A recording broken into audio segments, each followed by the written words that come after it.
ছোট্ট এই দোয়াটি পড়ে ঘুমিয়ে যান, সকালে উঠে ফলাফল দেখুন। দোয়াটি একদম ছোট্ট, আমি যদি বলি আপনাদেরকে, বলে হুজুর কমন দোয়া, আমরা তো সবাই পারি। এই জন্য ছোট্ট এই দোয়াটি পড়ে আজ রাতে ঘুমিয়ে যাবেন, সকালে উঠে ফলাফল দেখবেন ইনশাআল্লাহুল আজিজ।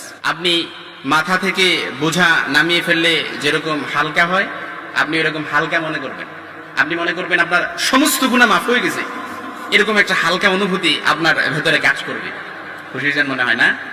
এই জন্য আমরা যদি ছোট্ট এই দোয়াটি পড়ে আজ রাতে ঘুমাতে পারি, সকালে উঠে ফলাফল দেখবো ইনশাআল্লাহুল আজিজ। আমি যদি আপনাদেরকে হাদিসের টেক্সট শোনাই, হযরত যায়েদ রাদিয়াল্লাহু তাআলা আনহু থেকে বর্ণিত, রাসূল সাল্লাল্লাহু আলাইহি সাল্লাম বলেন, হাদিসের স্পষ্ট নারেশন হচ্ছে, যে ব্যক্তি রাত্রিবেলা 3 বার এই দোয়াটি পড়ে ঘুমিয়ে যাবে, সকালে উঠে আল্লাহ তাআলা তার সমস্ত গুনাহ মাফ করে দিবে। সুবহানাল্লাহ বাড়িতে যায় বলেন।